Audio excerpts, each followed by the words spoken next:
Reverend Greg Lewis, Souls to the Post, thank you for being here. Hey, thanks for being here with me. I'd love to start with just how did you get into the ministry? Why was this the right career for you? Well, I haven't always been a minister, but I've always gone to church. And, when I was young, I really had a lot of faith that I didn't really know about because I just felt like I had some kind of eternal thing going on inside. But when life went on, and you start to do things on your own and your mom's not making you go to church and you could do whatever you want on a Sunday morning, then I stopped. And I got into a lot of things that probably weren't good for your mom to know about. Okay. And that's just the honest to God truth. And I finally, I woke up one day and I said, you know what?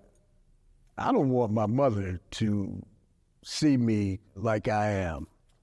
So I just really started getting back into church and reading the Bible and, doing ministry, at the church. And I just spent my whole days in the church after, a rough road to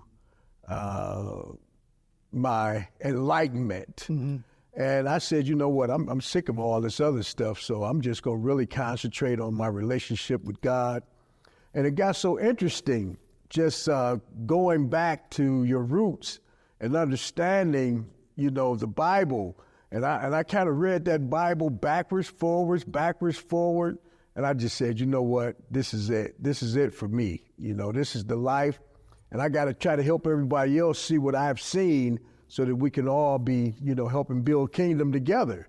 And that's basically what happened. I said, man, that's it. I'm done. And the pastor said, hey, man, I see an anointing on your life. He indoctrinated me into the ministry, and I have not turned back. What do you see the role of the church today? What is the role of the church? Well, actually the church's role is to help people understand true strength, true power, and the minister of God. It's actually a place where for me, it became a place of survival. See, because here in this country, as a black man, one thing that I understood is that I was treated like an outsider. And it always seemed like there was some point where I was going to be eliminated, but it never happened. And I asked myself why? Because I don't have an Army, a Navy, an Air Force, Marine, a CIA, FBI, Sheriff Department, Police Department, and I'm treated like an outsider. But I was always protected. And that was, to me, God, protecting me, protecting folks like me, protecting, black folks, brown folks, red folks, yellow, protecting us from a system that really treats us like outsiders. And that's what the church ought to be instilling in people, the true power of God. So no matter what your situation, you always know that you can succeed. Because if you let other people tell you when you can have success, how you can have success, all those things, if you let other people tell you that, they may not tell you something that's going to be productive for you in your life.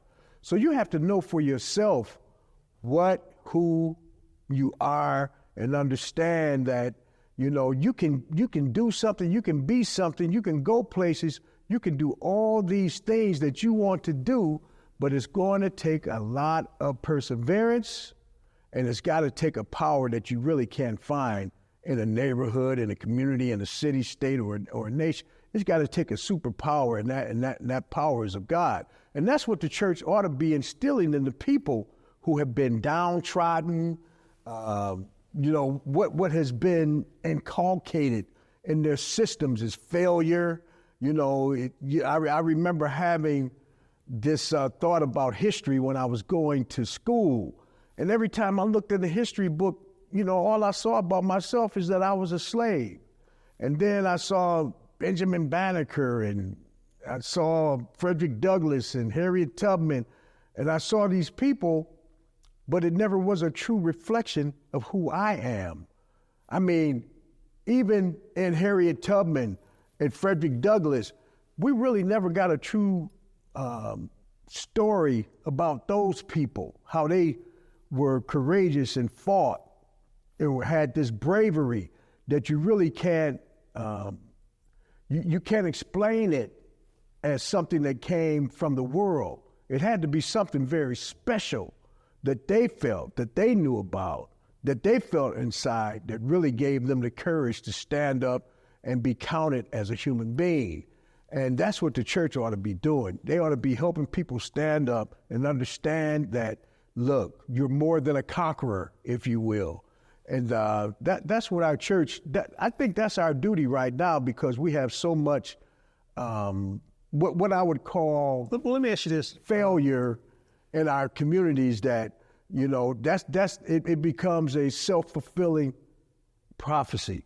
Well, go ahead, I'm sorry. No, I was going to ask you in terms of historically the black church has been the pillar of the community.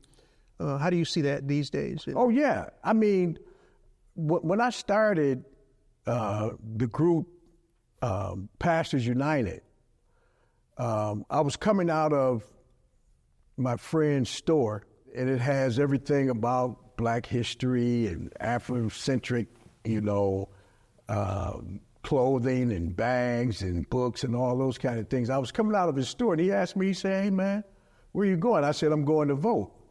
He said, "Man, what you going to vote for?" I said, "Man, I always vote." He said, "Man, why you going to vote? You don't have a block. You know, you just going to vote?" You know, so I looked back at him. I said, you know, I'm going to give me a block. And then I thought about the church. The church is where all the organizing goes for our community. That's where people will sit down, talk to each other, and you can strategize and organize and then put things into action. You know, not a whole lot of arguing and fussing and fighting. And, you know, sometimes you may not want to go along with the situation, but in the church you go along because this is what we're going to do together kind of attitude. So I started, you know, working with the church, and now we have about 416 pastors, not churches, pastors who work together when it's time to get out to vote. And that could not happen without the church. That's where we organize our communities. That's where we organize our business strategies. That's where we organize our politics, is in the church.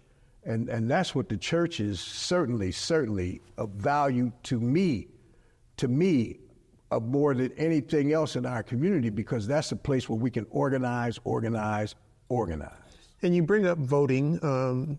You have the organization Souls to the Polls. Give me a quick snapshot of what that organization does. Well, you know, back in 2013, Valerie Jarrett came to one of our meetings in one of our church basements. You know, Valerie Jarrett was the lead organizer for Barack Obama.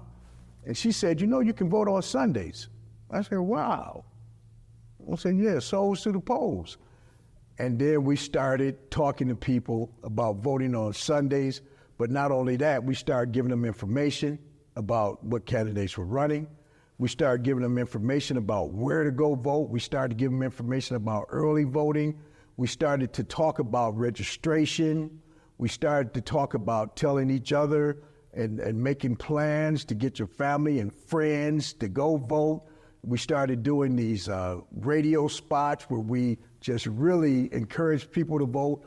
All things voting is in Souls to the Polls. And now we've become the folks in our community that people come to when they want to know anything about voting. You know, are you making a difference there, and are you moving the needle? Yeah, I mean, it was three specific elections that we really saw our work. First of all, early voting. You know, we really impress upon people to vote early. We had a voting site, and we call it the Midtown voting site. It became the most potent early voting site in the Midwest because we pushed people to go vote early. And then there was Souls to the Polls Sundays, where we ask folks to get out of church and go vote on this particular Sunday. We all going to vote. So we would have buses and everything. Let me ask you this, the importance of voting early, why is it important? Because, people already, have a very, very skeptic view about voting. And people aren't excited about voting. They don't get up and say, hey, man, it's voting day, like Christmas. They know they're like, man, I might go vote and I might not. So if we encourage them to go vote early, there might be one of those days when they say, man, I feel like voting today, I'm going to vote. But if you wait till the last day, that opportunity does not come after you miss that last day. I just think that people should have the comfort of not being pressured to go from 7 to 8 o'clock at night on this day. Man, make it comfortable for yourself. Man, you can go on Saturdays, you can go on Sundays, you can go during the week. Man, just stop in and vote. And I think that's important for a population that is really skeptical about voting, especially a population that has been so suppressed when it comes to voting. And what I mean by that is last year, I found 62 suppression obstacles. This year is 72. It's not just one obstacle for suppression. What kind of things are we talking about? First of all, in Wisconsin, it was this voter ID, or we call it voter ID, but actually it's just a photo ID that you need to show when you go and vote. That really kind of put a serious issue in communities of color, because some folks don't have an ID. Some folks can't get an ID. And I'm just not talking about young folks. I'm talking about older folks. Because in order for you to get an ID, you got to have a birth certificate. Some folks don't have a birth certificate. Some older people did not have their birth in a hospital. Lots of them didn't have birth in a hospital. So it was very difficult for them to get the IDs. That was an obstacle. Then we have these drop boxes that we talked about using for people who want to get those ballots mailed to their homes, and you fill them out, and then you have to mail them back. Well, sometimes you don't mail them back in time, but the drop boxes would give you an opportunity to drop those ballots into a box, and people would come and pick them up. That was cut out. And in communities, those two things in a community of color really make a difference, because first of all, this system is so, let me say, it's so counterproductive to what needs to happen for people of color. And what I mean by this, man, it should be easier to vote. We should make it easy. Man, I ought to be able to go to McDonald's, say, hey, man, let me get a Big Mac. And by the way, man, give me one of them ballots. While I'm eating, I'm going to fill it out. I'm going to put it in that drop box. Somebody can come and get it later. That's how easy it should be. In the Netherlands, do you know that if you don't vote, they give you a ticket? Here, man, if you do vote, you might get a ticket. Now, my point is that they make it very hard for folks to be encouraged to engage into the process here in America, especially for people of color. Let me ask you about the current political climate where, you got the left versus the right and conservatives versus the liberals. Does this current environment encourage people to get involved in voting, or is it driving people away from getting involved in voting? You mean the viciousness of politics? Yes. Oh yeah, definitely it's discouraging because it makes no sense. I mean, we have gotten away from what we call common sense. Now it's scorched earth politics, where people will burn up everything, they'll destroy anything just to hold power. And people vote against their own self-interest just to make sure that others don't get the same opportunities as they do. And I'm putting that kind of nicely, but this is a bad time for politics and people engaging in a process that is certainly equalizing more than any other process in this country. And the reason I say that is because, man, I don't care who you are. If you're rich, if you got land, if you own television stations, if you live in a mansion, you only get one vote. Voting is the great equalizer. And we have not taken advantage of that as people in our community because we just don't believe that our votes count. And I always tell folks, listen, man, if your vote didn't count, why do you think there's so many people making sure you don't vote? Why do you think they spend billions of dollars convincing you that you ought to be frustrated and not even deal with a system that you live in every day, that you should make decisions about it? Why do you think that's happening if your vote didn't count? See, we have a lot to overcome. We really do. We don't believe we have power. But you asked me a question earlier about, what effect do we have in these communities, in this state, in the country? The last presidential election was won by 20,000 votes, and President Biden won. Well, That's here in Wisconsin? Yeah, in Wisconsin. Yeah, thank you. Well, at that Midtown early voting site, there came 18,500 votes, early votes. The election was won by 20,000 votes. If we had not pushed and prodded people to go to the polls, that election could have been a lot different in Wisconsin. And the same thing for the governor's election. Even let me ask you quick, Greg. Yes. Do you have any idea how many people you've maybe driven to the polls or even gotten to get registered to vote? Any idea over the years? Well, you know what? This is what I do all year round. I count votes. I call pastors and I have these conversations. I say, look, we're getting out to vote, man. We need everybody to work together. And, do you have somebody who will represent your church and help us do this? And finally, after I ask all the questions, you need help? Can you help? Can you canvass? All those kind of things. The last thing I ask, I say, how many votes you got in your church? And, they kind of tell me these numbers that probably are too many. So I have to break it down. I say, look, man, I don't want to know what you think you got. I want to know what you know you can have in your church. So if you say you got 200 votes, I'm going to say, listen, I don't want to know what you think you have. I say, what do you really have? And then they'll tell me, man, I know we can get 75 votes out of here. So we went from 200 to 75, and I count those votes, and I tallied that, we'll probably in the church here in Milwaukee, we're probably responsible for probably about 50 to 60,000 votes for sure. Now, I don't know, that's what I'm talking about with me counting.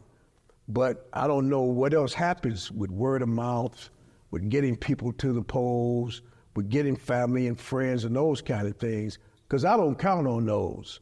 I count on what I can count when I talk to the pastors at these churches year round. So I think between 50 and 60,000 is a solid number for us getting out to vote. Yeah. Let me ask you about the state of Black Milwaukee.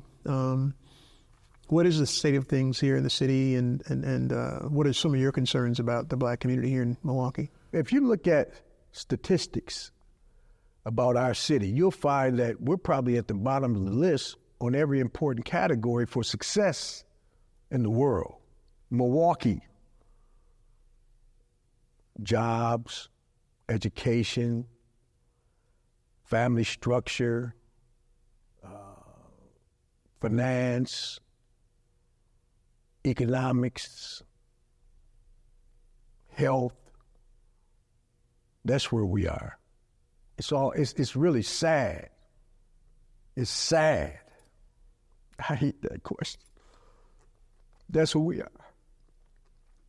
Because we've given up. We've given up. People don't want to fight. They're tired, they give it up, but I won't let them. They're like, man, I know you're tired, but you can't stop now. See, that's where we are. We have been so downtrodden here, and it's so sophisticated and subliminal, man. You know, people don't even know, it's like Harriet Tubman said, man, I could have freed a lot more slaves, but I couldn't convince them that they were enslaved. I couldn't convince them. That's kind of like it is here, man. We don't know that we're not free because we don't stand up and fight. And what I mean by that, I could do it by the numbers when we talk about voting, especially in local elections. The last local election, man, we had I think 11% of eligible voters go to vote, man. That's crazy, and that's where it's at. That's where we can have full control. Milwaukee is 40% black, 18% Hispanic. That's a huge, huge advantage if you use it right, and we won't because we don't understand the power of the most significant equalizer in the world, the vote. I heard you say at one of your sermons here when I was visiting that people in the community are walking zombies. Yeah, man. What do you mean by that? They're not paying attention to what their true power could really be. They're not paying attention at all to the strategy of a system that we can engage in and use it to our advantage. I always say, our folks, they walking down the street, whistling Dixie. Why would you be whistling Dixie, man?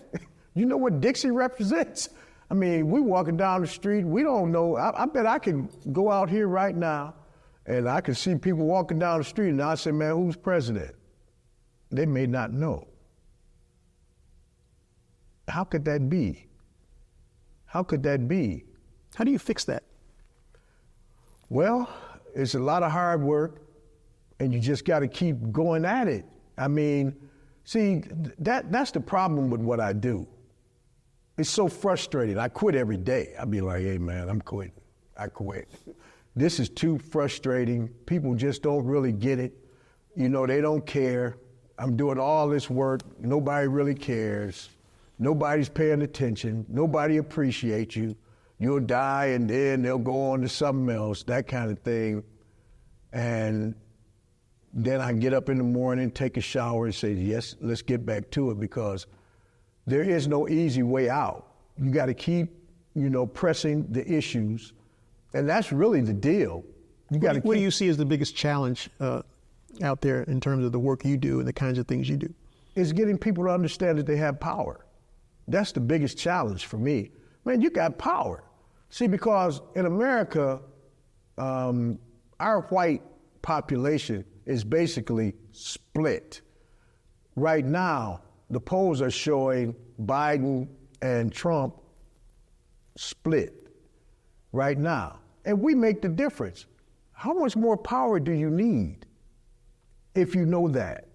But if you don't think in those terms, you really can't participate in a reality that's there. You let all those opportunities just pass you by. That is so frustrating, man. Man, that's incredibly frustrating for me. I'm like, man, and you don't know what's going on here? Man, you got serious power right now. God has already set it up for you to make decisions about you, and you won't even take that opportunity to do it. That's frustrating for me. You don't understand your power. And we think we don't have any at all. And that's just nuts, because I can tell you, if you look at a situation like Milwaukee and you can't see that you have power, where would you have another situation like this and people wouldn't understand that you can make decisions about your life. I mean, it's just, that is totally frustrating. You know, we have a 120,000 unit shortage for housing. But the money is there to do housing. Why won't we fight? Somebody tell me, why won't we fight? Why won't we get together and why won't we fight? It's because we're not thinking strategically. We don't focus on what could get things accomplished. You know, we still worry about the nonsense. We're still worried about other things. But if you take care of one thing, it'll take care of other things. And then for me, you know, it's like, man, you got to understand, I hate to put this so simply, but you got to understand the power of God. When you get finished doing everything, understand who's in control. It's not you, because it's already been proven that you can't get things done. It's God. I mean, but you got to have some type of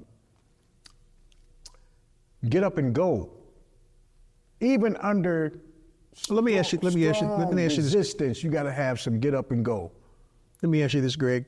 And this is a question I saved for presidents, but I'm going to ask you. Yes. What keeps you up at night? Well, I tell you, the fact that knowing all these things and knowing there's a solution, that you would fail, that you won't get it across, that people don't hear you, that you won't make a difference, that keeps me up at night. That, man.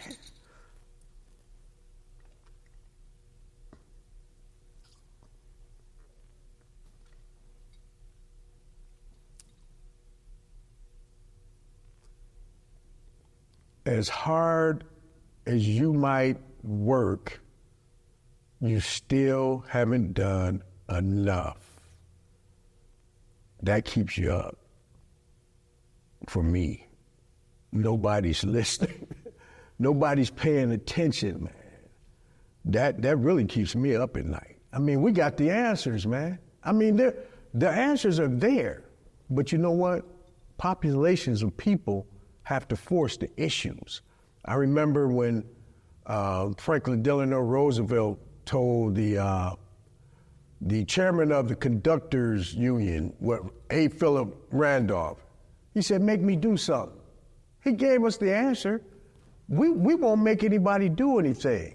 And we pledge our allegiance to a party, but we get no results for our pledge of allegiance. We get no accountability for our loyalty. We need to understand that, listen, if you're going to continue to back a situation, a person, or whatever, you ought to have some repercussions on there, and they shouldn't be negative. And so far, it's not been as positive as it needs to be. That is, you know, incredibly unfair to ourselves, but we do it to ourselves because we're still waiting for somebody to ride in on a white horse and save us. I can tell you the cavalry ain't coming. We got to circle the wagons and save ourselves. That's what's got to happen. People have got to understand that if you don't do anything, nothing's going to happen.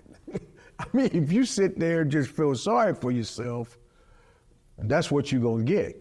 Yeah. Somebody sitting there feeling sorry for themselves. Get up, get it. You got to get up. And see, here's the other thing that we have a serious problem with, and that is patience. Because now we kind of at the bottom of the totem pole. Everybody's got in front of us now. The truth is tough. And I don't mean just black folks, I mean white folks too, because... But why can't they handle it? Because the truth kind of hurts, man, and people are trying to hide the truth so much, man. People put you in circumstances to justify how they treat you. They make up stories to justify how they treat you. Cognitive dissonance is what she called it. You know, you talk about folks and you tell, and you tell the population, black folks are lazy. Black folks don't want to work. So that you can justify not giving them an opportunity. And used to say things like, black folks smell. But you have them cook your food. You have them take care of your children. I mean, that doesn't make sense, and it doesn't correlate with a reasonable analysis of your situation when you need someone to cook or you need somebody to watch your children. I mean, but you make up these stories so that you can justify treating people the way you do. She called it cognitive dissonance. It's a lot more complex than what I'm explaining, but we have an opportunity to do something for ourselves right now, man. And the time is now, because it's a great time. Because if you look at things, our culture, our traditions, they're all over the place. And people appreciate them, but we don't. I always say, man, when we have a party, we don't know what we're going to eat. If Italians have a party, they know they're going to eat Italian food. If Polish people have a party, they're going to eat Polish food. If Chinese have a party, they're going to eat Chinese food. If we have a party, we don't know what we're going to eat. You know we eating them ribs. Yeah. Stop playing. No, man. They going to argue about that too. They're like, I don't eat pork. Yeah, I'm like, okay, man. Because, I'd have chitlins and greens. And Don't forget about that chicken. Pinto beans. Yeah, that's what we're going to eat. No, man, we ain't eating that. I said, okay, well. But my point is that we just don't understand how important we are. And we don't understand our worth. And that is such a disheartening way of living, is not knowing your worth. We don't have a true history. They won't even let us treat ourselves to a true explanation of our past in a school environment. I can't tell the true story about what we've done over the years and how we've contributed to a society. I can't talk about the Moors. I can't do that in our public school system because that would go against everything that our children have been taught over centuries. And they make sure that, we don't understand our value and we won't fight back. I've got time for one more. Yes. I'm going to give you a superpower to do whatever you want to do to change your community, to inspire your community. What is that superpower? Well, the superpower would be for everybody to understand their true genius. And when I say that, I really mean it. Because our young people are really bright, intelligent, and genius, if you will, when they're young. But when they engage in this system, all of a sudden they become dumb. They become incapable. They become weak. Why is that? Why is that? If I had one wish, I would make sure that people really would understand how truly gifted we are. And that would be certainly a huge, huge opposition to what we face today as far as people telling us who we are. All right, Pastor Oates, thank you again, sir. No, thank you.